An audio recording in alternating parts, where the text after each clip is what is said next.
वार्षिक current affairs 2025 के दिसंबर महीने के उस महत्वपूर्ण दस्तावेज को डिकोड करना है। बिल्कुल, और ये दस्तावेज काफी लंबा और डिटेल्ड है। हाँ, और इसीलिए जानकारी को बिल्कुल स्पष्ट रखने के लिए हम सख्ती से पेज दर पेज आगे बढ़ेंगे। पेज 2 से शुरू करते हुए बिल्कुल आखिरी पेज यानी पेज 23 तक, ताकि सुनने वालों के दिमाग में हर एक जानकारी बिल्कुल सीक्वेंस में रहे।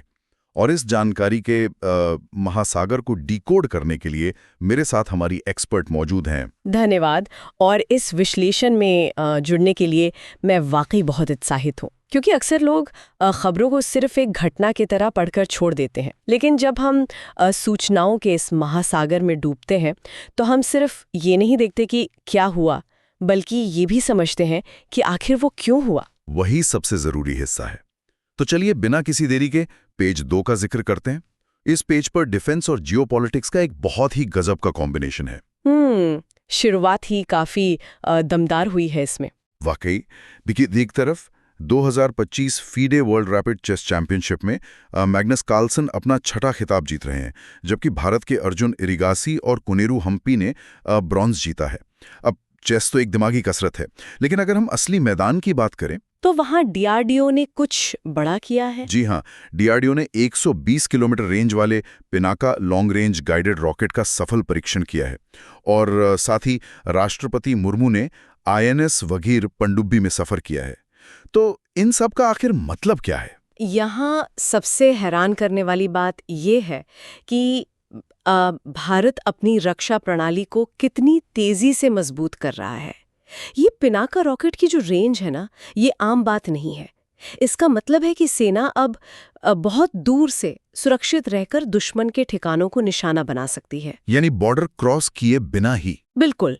और राष्ट्रपति जी का आईएनएस वाघेर में जाना सिर्फ दौरा नहीं है, ये जियोपॉलिटिक्स में एक सीधा संदेश है कि मेक इन इंडिया समुद्री सुरक्षा में कितना सक्षम है। और इसी पेज की आखिरी खबर को अगर हम जोड़ें तो जियोपॉलिटिक्स में एक और हलचल है। इजराइल दुनिया का पहला देश बन गया है जिसने सोमालीलैंड को एक स्वतंत्र राष्ट्र के रूप में मान्यता दे दी है। ओह वाओ, ये तो वाकई एक लंबा कूटनीतिक खेल लग रहा है। पर अब हम पेज 11 पर आते हैं, जहां बात सम्मान और इतिहास की है। यहाँ 14 वर्षीय क्रिकेट टैलेंट वैभव सूर्यवंशी को प्रधानमंत्री राष्ट्रीय बाल पुरस्कार मिला है। हाँ, 14 साल की उम्र में ये बहुत बड़ी उपलब्धि है। और इसी के साथ हॉकी खिलाड़ी हार्दिक सिंह के मेजर ध्यानचंद खेल रत्न नॉमिनेशन की भी बात की गई है। और अगर आप इसी पेज को थोड़ा और गौर से देखें तो इतिहास के कुछ पन्नों को पलटने का मौका मिलता है। 26 दिसंबर को वीर बाल दिवस मनाया गया, जो साहिबजादा जोरावर सिंह और फतेह सिंह की शहादत की याद दिलाता है। बहुत ही भावुक दिन है वो। बिल्कुल। और इसके ठीक एक दिन पहले यानी 25 दिसंबर को सुशासन दिवस का जिक्र है, जो अटल बिहारी वाजपेयी जी की जयंती है। अगर हम इसे बड़े पैमाने पर देखें तो ये पुरस्कार और दिवस सिर्फ तारीखें नहीं है। तो फिर इन्हें हम किस नजरिए से देखें? ये बताते हैं कि एक राष्ट्र के रूप में हम अपने किन मूल्यों को सबसे ज्यादा अहमियत देते हैं। बहादुरी, सुशासन और युवा प्रतिभा, ये तीनों चीजें हमारे देश की नींव को दर्शाती हैं। सही कहा। चलिए पेज 12 की ओर बढ़ते हैं। यहाँ शुरुआत होती है अंतरिक्ष की खबर से, जहाँ इसरो की कमर्शियल विंग NSIL में अमेरिका का AST space mobile Bluebird block 2 satellite launch किया है। चलिए इसे थोड़ा विस्तार से समझते हैं। अमेरिका के पास तो खुद इतनी बड़ी एजेंसीज हैं, तो ये कमर्शियल लॉन्च भारत की स्पेस इकोनॉमी के लिए कितना बड़ा कदम है? ये बहुत बड़ा कदम है, क्योंकि इससे भारत की स्पेस डिप्लोमेसी और भी मजबूत होती है। अमेरिका का NSIL पर भरोसा करना दिखाता है कि हम कॉस्ट इफेक्टिव होने के साथ साथ रिलायबल भी हैं। ये सिर्फ बिजनेस नहीं है, ये ग्लोबल ट्रस्ट है। अच्छा, और शायद इसी वैज्ञानिक विकास के पीछे राष्ट्रीय विज्ञान पुरस्कार का भी हाथ है, जिसका जिक्र इसी पेज पर 23 दिसंबर के दिन किया गया है। हाँ, साइंस एंड टेक में लगातार पुश मिल रहा है। और इसी दिन 23 दिसंबर को राष्ट्रीय किसान दिवस भी होता है, जो चौधरी चरण सिंह की जयंती पर मनाया जाता है। एकदम सही। और पेज 12 की आखिरी बड़ी खबर खेल जगत से है, जहां सूर्य कुमार यादव को ICC T20 वर्ल्ड कप 2026 के लिए भारत का कप्तान बनाया गया है। क्रिकेट फैंस के लिए तो ये बहुत बड़ी खबर है। हाँ, और अब हम पेज 13 पर आते हैं। इसकी शुरुआत होती है राष्ट्रीय गणित दिवस से, जो 22 दिसंबर को श्रीनिवासा रामानुजन की जयंती पर मनाया जाता है। इसके बाद यहाँ वंदे मातरम के 150वें वर्ष पूरे होने पर संसद के शीतकालीन सत्र में हुई विशेष चर्चा का जिक्र है। ये हमारी धरोहर को याद करने का एक बहुत खूबसूरत तरीका है। बिल्कुल, और यहाँ पीएम मोदी को मिले order of Oman first class सम्मान के बारे में भी जानकारी है। लेकिन यहाँ जो एक बात मुझे थोड़ी अलग लगी, वो बीएसएफ वाली खबर है। आप बीएसएफ कांस्टेबल भर्ती में एक्स अग्निवीरों के कोटा की बात कर रहे हैं ना? हाँ, ये जो कोटा 10% से बढ़ाकर सीधा 50% कर दिया गया है। ये इस पेज की सबसे महत्वपूर्ण नीतिगत खबर है, और इससे एक बहुत जरूरी सवाल खड़ा होता है कि कैसे सशस्त्र बलों में अल्पकालिक सेवा के बाद युवाओं को मुख्य धारा की सुरक्षा में शामिल किया जा रहा है। ये दिखाता है कि सरकार उनकी ट्रेनिंग को वेस्ट नहीं होने देना चाहती, यानी उन्हें बॉर्डर सिक्योरिटी फोर्स में सीधा इंटीग्रेट किया जाएगा। बिल्कुल, जिससे दोनों का फायदा होगा। फोर्स को ट्रेन्ड लोग मिलेंगे और युवाओं को एक लंबा करियर। ये वाकई बहुत प्रैक्टिकल अप्रोच है। अब पेज 14 पर नजर डालते हैं। यहाँ पीएम मोदी ने WHO ग्लोबल समिट में MISIP यानी my Ayush integrated services portal launch किया है। अगर मैं इसे थोड़ा आसान भाषा में कहूँ तो ये पारंपरिक चिकित्सा को डिजिटल दुनिया से जोड़ने वाला एक पुल है। एकदम सही एनालॉजी दी आपने। और डिजिटल जोड़ने के अलावा यहाँ एक और बड़ा बिल पास होने की बात है। संसद में शांति बिल पास हुआ है। ये शांति बिल किसके बारे में है, थोड़ा बताएंगे? हाँ, ये नागरिक परमाणु ऊर्जा क्षेत्र में सुधार के लिए लाया गया है, यानी सिविल न्यूक्लियर एनर्जी सेक्टर को और ज़्यादा एफिशिएंट बनाना, ताकि पावर जनरेशन के नए रास्ते खुल सकें। ये एक बहुत लंबा और टेक्निकल बिल है। अच्छा, मतलब न्यूक्लियर एनर्जी पर अब ज़्यादा फोकस होगा। और इसी पेज पर एनवायरनमेंट की भी खबर है। मध्य प्रदेश के वीरांगना दुर्गावती टाइगर रिजर्व से गुजरने वाला भारत का पहला वाइल्ड लाइफ सेफ हाईवे शुरू हुआ है, जो कि NH 45 पर है। ये सच में एक बैलेंस बनाने की अच्छी कोशिश है, विकास भी और प्रकृति का ध्यान भी। और पेज 14 के आखिर में भारतीय सेना में AH-64E अपाची अटैक हेलीकॉप्टर्स के शामिल होने की तथ्यात्मक जानकारी भी दी गई है। आगे बढ़ते हुए पेज 15 पर आते हैं। यहाँ एंटरटेनमेंट और गर्व करने वाली खबर है। ऑस्कर 2026 के लिए भारत की फिल्म होमबाउंड शॉर्टलिस्ट हो गई है। ओह, ये तो सच में सिनेमा जगत के लिए एक बहुत खुशी की बात है। हाँ, और इसी के साथ पीएम मोदी को इथियोपिया के सर्वोच्च नागरिक सम्मान द ग्रेट ऑनर निशान मिलने का भी जिक्र है। लेकिन पेज 15 की एक खबर जो पॉलिसी के हिसाब से बहुत बड़ी है, वो है VBG बिल। हाँ, विकसित भारत गारंटी फॉर रोजगार और आजीविका मिशन। ये MGNREGA की जगह लेने के लिए पेश किया गया है। तो ये काम कैसे करेगा? मतलब पिछली पॉलिसी से ये कैसे अलग है? देखिए, अगर हम स्ट्रिक्टली फैक्ट्स की बात करें तो ये ग्रामीण रोजगार नीतियों में एक बहुत बड़ा बदलाव ला रहा है।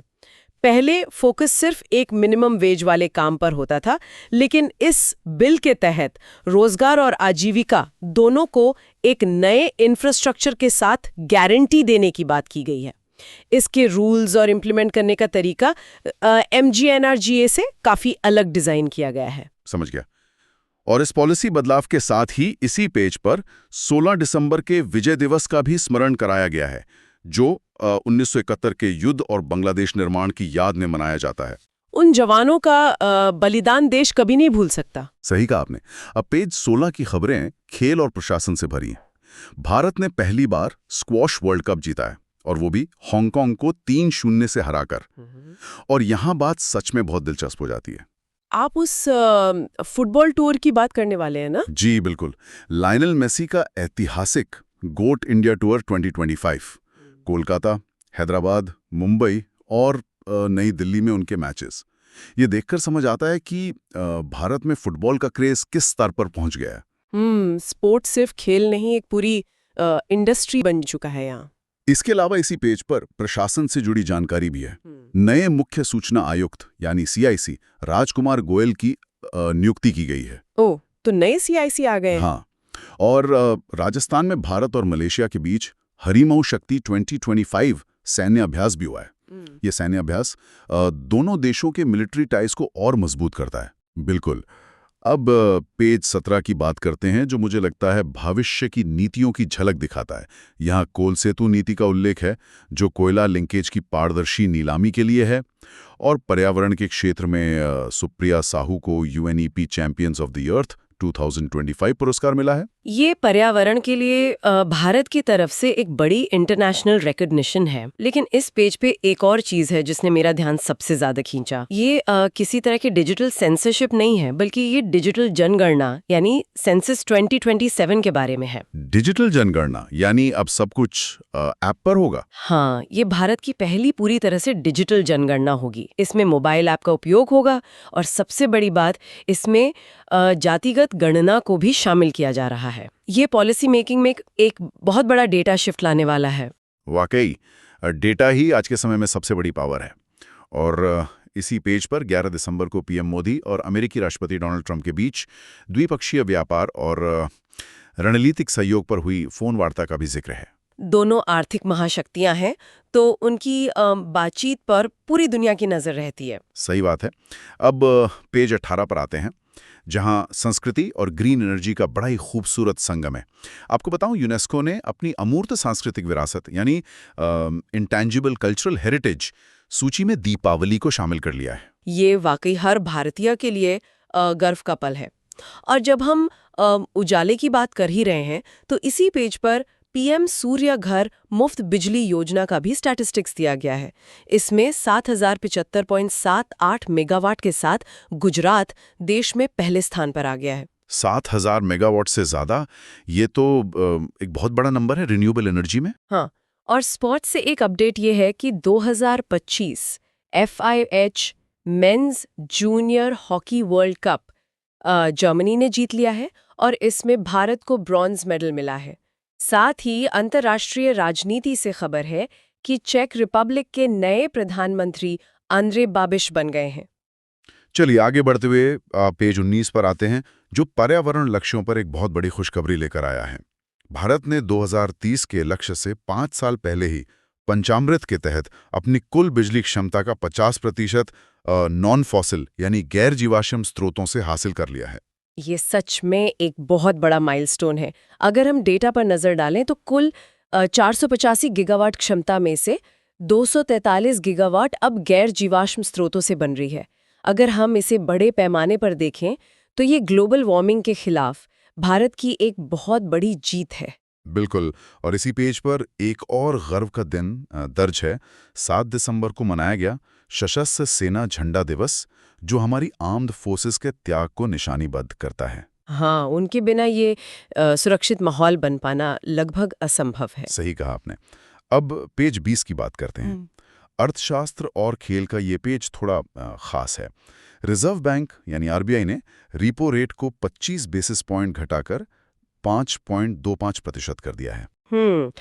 बैंकिंग सेक्टर के लिए बड़ी अपडेट है। हाँ, लेकिन आमतौर पर जब रिपो रेट घटता है तो आम आदमी पर इसका क्या असर होता है? देखिए, सीधी सी बात है, जब रिपो रेट कम होता है तो बैंक्स को आरबीआई से सस्ता लोन मिलता है।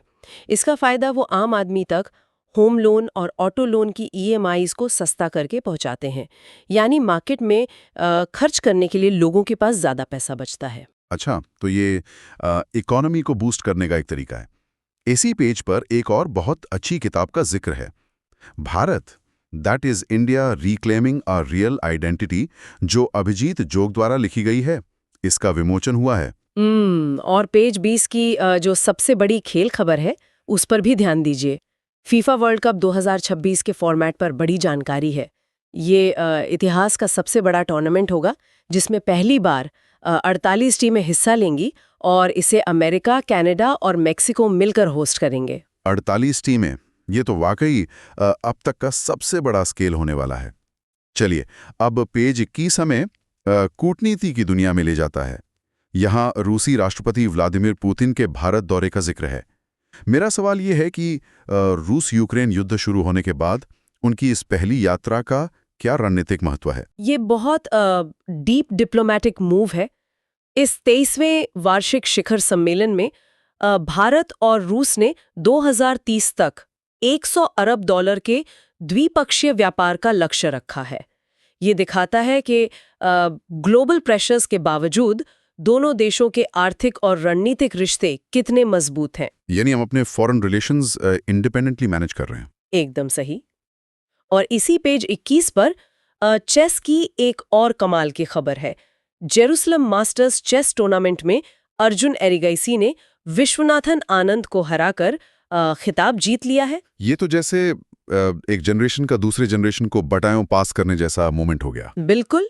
अब पेज 22 पर चलते हैं, जो रक्षा तकनीक और अंतर्राष्ट्रीय नेतृत्व की बात करता है। यहाँ DRDO द्वारा फाइटर एयरक्राफ्ट एस्केप सिस्टम के high speed rocket sled dynamic test की बात है। अब इसको अगर थोड़ा आसान भाषा में समझें तो ये एक लाइफ सेविंग अम्ब्रेला की तरह है। हाँ, जैसे इमरजेंसी के वक्त पायलट्स के लिए एक अत्याधुनिक जीवन रक्षक छतरी जो सुपर फास्ट स्पीड पर भी उन्हें बचा सकती है। वाकई DRDO इसमें काफी आगे बढ़ गया है। और पेज 22 पर ही 4 दिसंबर को ऑपरेशन ट्राइडेंट की याद में मनाए जाने वाले नौसेना दिवस का भी उल्लेख है।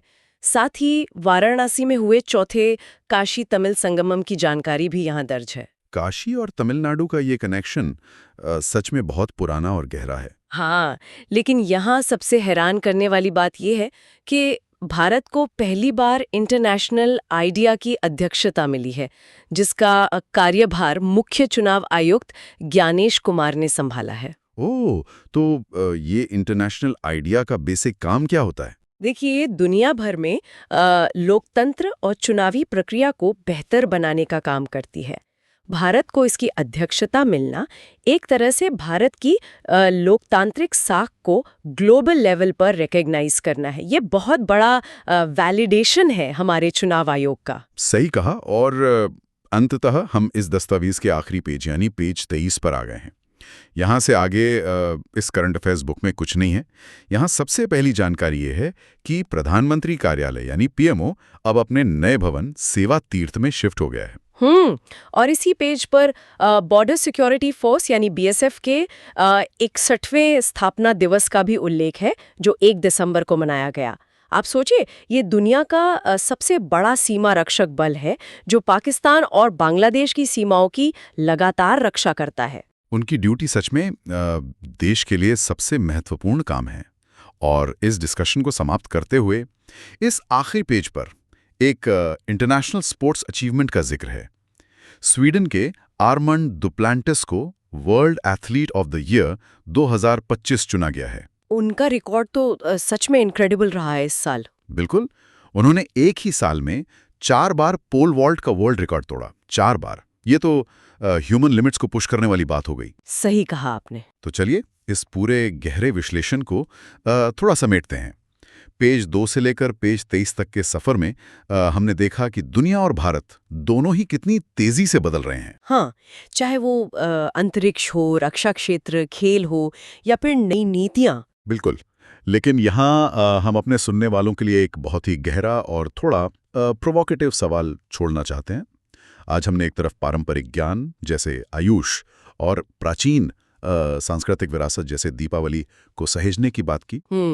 और दूसरी तरफ हमने पूरी तरह से डिजिटल जनगणना और सिविल परमाणु ऊर्जा जैसे एडवांस टॉपिक्स की भी चर्चा की। सही कहा। तो सोचने वाली बात यह है, क्या भविष्य की ये तेजी से आती तकनीक हमारी सांस्कृतिक पहचान को बदल कर रख देगी, या फिर हमारी पुरानी परंपराएं ही ये तय करेंगी कि हम इस एडवांस टेक्निक का इस्तेमाल आखिर कैसे करें? ये वाकई एक ऐसी बहस है जिस पर लंबा सोचा जा सकता है। एकदम सही। इस बारे में सभी को अपने दिमाग में एक बार जरूर सोचना चाहिए। आज के इस डिस्कशन में बस इतना ही।